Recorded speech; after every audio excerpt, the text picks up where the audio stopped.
Hi friends, welcome back to Jaya's recipes. ഇന്ന് ഞാൻ ആലു പൊറോട്ടയാണ് ഉണ്ടാക്കി കാണിക്കാൻ പോകുന്നത്. അപ്പോൾ നല്ല ഈസി ആയിട്ടുള്ള ടേസ്റ്റി ആലു പൊറോട്ട എങ്ങനെയാണ് ഉണ്ടാക്കുന്നത് നോക്കാം. അതിന് വേണ്ടിയിട്ട് ഗോതമ്പ് പൊടി ഞാൻ എടുക്കുന്നുണ്ട്. ഒരു 4 കപ്പ് ഗോതമ്പ് പൊടി, ഒരു 4.25 കപ്പ് ഗോതമ്പ് പൊടിയാണ്. അതായത് 600 ഗ്രാം ഗോതമ്പ് പൊടി. നിങ്ങൾ ഉണ്ടാക്കുമ്പോൾ ഇത്രയും അളവിൽ ഉണ്ടാക്കരുത്. ഞാൻ പിന്നെ കുറച്ച് വേറെ എക്സ്ട്രാ ഗോതമ്പ് ആട്ടയുടെ ആവശ്യമുണ്ട്. അതിനാണ് ഞാൻ ഇത്രയും ഉണ്ടാക്കുന്നത്. അപ്പോൾ നിങ്ങൾ എടുക്കുമ്പോൾ ഒരു 300 ഗ്രാം, ഞാൻ 600 ഗ്രാമാണ് അതിൽ കാണിക്കുന്നത്. നിങ്ങൾ എടുക്കുമ്പോൾ ഒരു 300 ഗ്രാം വെച്ചിട്ട് ഉണ്ടാക്കിയാൽ മതി.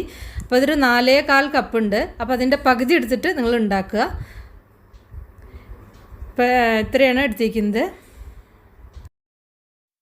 ആവശ്യത്തിന് ഉപ്പ് ചേർക്കുകയാണ് ഞാൻ ആദ്യം തന്നെ. ഉപ്പ് ചേർത്തു. ഇനി ഇതിലേക്ക് ഒരു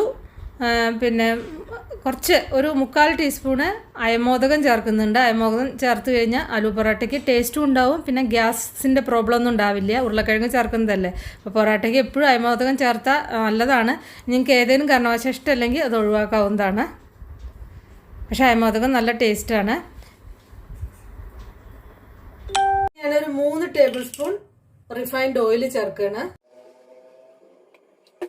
ഇത് നന്നായിട്ട് മിക്സ് ചെയ്തിട്ട് നമുക്ക് കുഴച്ചെടുക്കണം. അപ്പോൾ ആദ്യം നന്നായിട്ട് ഈ എണ്ണ എല്ലാ ഇതിലേക്കും ഒരേപോലെ ആകത്തക്ക വിധത്തിൽ നമുക്കിതൊന്ന് മിക്സ് ചെയ്യാം.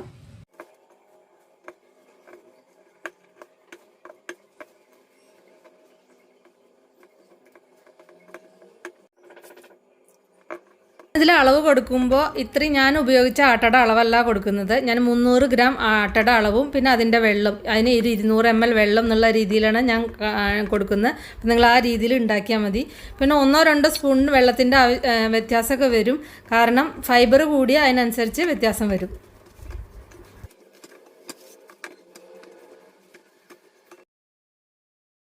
അപ്പോൾ ഇതാ വെള്ളമൊക്കെ കറക്റ്റായിട്ട് നന്നായിട്ട് കുഴച്ചെടുത്തിട്ടുണ്ട്. ഇനി ഒരു 30 സെക്കൻഡ് നന്നായിട്ട് കൈ കൊണ്ട് തുടയ്ക്കാം. നന്നായിട്ട് കുഴയ്ക്കുക. 30 സെക്കൻഡ് അത്ര വേണ്ടു. കുറേ നേരം ഇട്ടിട്ട് നമ്മൾ ഇടിക്കും കുത്തൊന്നും ചെയ്യേണ്ട ആവശ്യമില്ല. നന്നായിട്ടൊന്ന് ഒരു 30 സെക്കൻഡോളം നന്നായിട്ട് കുഴച്ചിട്ട് നമുക്കിത് മിനിമം ഒരു അരമണിക്കൂറെങ്കിലും എന്തായാലും വെക്കണം. ഒരു 2 മണിക്കൂർ മുമ്പേയൊക്കെ നമ്മളിത് കുഴച്ച് വെച്ചാൽ അത്രയും നല്ലതാണ്. പക്ഷേ മിനിമം അരമണിക്കൂറെങ്കിലും വെക്കുക. കാരണം ഗോതമ്പ് പൊതുവേ ചൂടാണെന്നാണ് പറയുക. അപ്പോൾ ഗോതമ്പ് പൊടി എപ്പോഴും ആദ്യമേ കുഴച്ച് വെക്കണതാണ് നമ്മുടെ ഹെൽത്തിനൊക്കെ നല്ലത്. അപ്പോൾ നമ്മൾ ചോറ് എന്ന് പറഞ്ഞാൽ ശരീരത്തിനെ തണുപ്പിക്കുന്നതാണെന്ന് വെച്ചാൽ ഗോതമ്പ് പൊടി അത്യാവശ്യം കുറച്ച് ചൂടുള്ളൊരു സംഭവമാണ്. അപ്പോൾ നമ്മൾ ആദ്യമേ കുഴച്ച് വെച്ചാൽ അത് നല്ലതാണ്. ഇത് അടച്ചു വെച്ചു. ഒരു 400 ml വെള്ളം, അതായത് ഒരു 1.25 കപ്പ് വെള്ളത്തിൻ്റെ അടുത്താണ്, നോർമൽ വാട്ടറാണ് ഞാൻ ഉപയോഗിച്ചിരിക്കുന്നത്. ഇനി ഇത് അടച്ചിട്ട് നമുക്ക് മിനിമം ഒരു അരമണിക്കൂറെങ്കിലും വയ്ക്കാം. മാക്സിമം 1-2 മണിക്കൂർ വയ്ക്കാം. ഫില്ലിങ് ഒരു 6 ഉരുളക്കിഴങ്ങ് മീഡിയം സൈസുള്ളത് നന്നായിട്ട് വേവിച്ചിട്ട് ഞാൻ ഗ്രേറ്റ് ചെയ്ത് വെച്ചിരിക്കുകയാണ്. അല്ലെങ്കിൽ ചെറിയ ചെറിയ കഷ്ണങ്ങൾ ഉണ്ടാവും. ഉരുളക്കിഴങ്ങ് വേവിച്ച് കഴിഞ്ഞ് കഴിഞ്ഞാൽ നമ്മൾ കുക്കറിൽ നിന്ന് പുറത്തെടുത്ത് വെച്ച് കഴിഞ്ഞാൽ അത് കട്ട് ചെയ്ത് വെക്കണം. അല്ലെങ്കിൽ അതിൻ്റെ ഉള്ളിൽ വാട്ടർ കണ്ടൻറ്റ് കൂടുതലായി കഴിഞ്ഞാൽ നമ്മുടെ ഫില്ലിങ് റെഡി ആവില്ല. തൊലി കളഞ്ഞ് ഫാൻ്റെ ചോട്ടിലൊക്കെ വെച്ച് കഴിഞ്ഞാൽ അത് പെട്ടെന്ന് ഡ്രൈ ആയി കിട്ടും.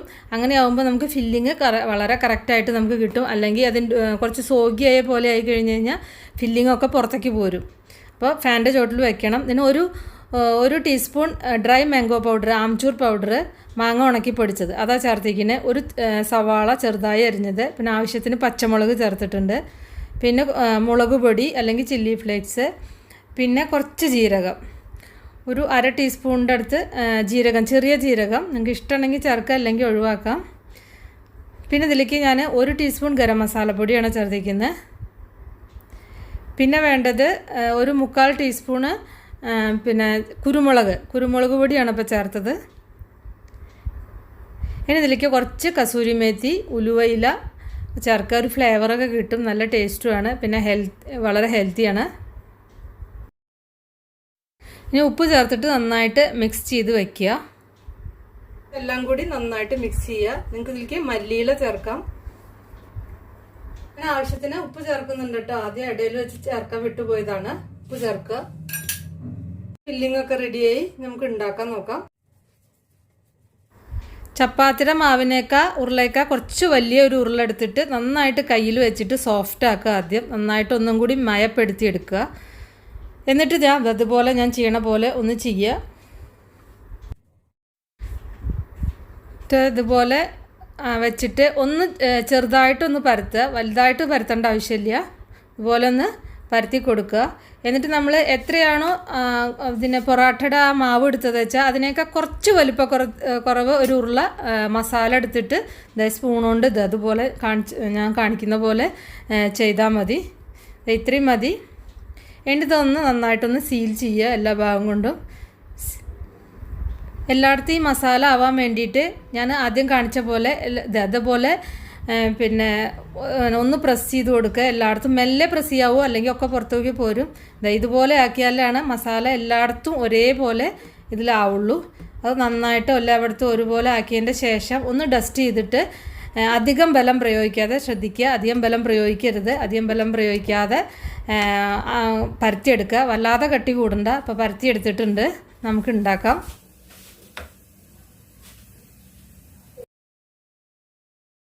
ഞാനിപ്പോൾ ഇത് ദോശക്കല്ലുമ്പിലാണ് ഉണ്ടാക്കുന്നത്.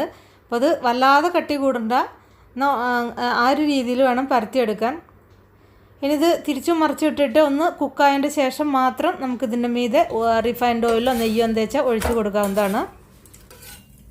പൊറോട്ട ഉണ്ടാക്കുമ്പോൾ ശ്രദ്ധിക്കണം, ഫ്ലെയിം കുറച്ച് വെച്ചിട്ടാണ് എപ്പോഴും നമ്മൾ പൊറോട്ട ഉണ്ടാക്കാവൂ. ഹൈ ഫ്ലെയിമിൽ വെച്ച് ഉണ്ടാക്കി കഴിഞ്ഞാൽ ഒട്ടും അത് ശരിയാവില്ല. അപ്പോൾ നമുക്ക് കുറച്ചൊരു ക്ഷമ വേണം പൊറോട്ട ഉണ്ടാക്കി എടുക്കാൻ. ഇതേപോലെ നമ്മൾ കയ്യിലുകൊണ്ട് ഒന്നിങ്ങനെ പ്രസ് ചെയ്ത് കൊടുക്കണം. കണ്ടില്ലേ, ഇപ്പോൾ പൊന്തി വരുന്നത് കണ്ടില്ലേ, ഇതുപോലെ ഇങ്ങനെ പൊന്തി വരും. നിങ്ങൾ ആദ്യമായിട്ട് ഉണ്ടാക്കുമ്പോൾ ആയിട്ടില്ലെങ്കിലൊന്നും പ്രശ്നമില്ല. ഇതുപോലെ പൊന്തി വന്നു കഴിഞ്ഞാൽ ഉള്ളിൽ നല്ല സോഫ്റ്റ് ആവും, നല്ല ടേസ്റ്റും ആവും. ആവശ്യത്തിന് റിഫൈൻഡ് ഓയിലോ എണ്ണയോ അല്ലെങ്കിൽ നെയ്യോ എന്ത് വേണമെങ്കിൽ നിങ്ങൾക്ക് ചേർക്കാം. അപ്പോൾ നിങ്ങൾ ഉണ്ടാക്കി നോക്കി നിങ്ങളുടെ ഫീഡ്ബാക്കൊക്കെ അറിയിക്കുക. ഇനി നമുക്ക് വേറെ ഈസി റെസിപ്പി വീണ്ടും കാണാം. താങ്ക്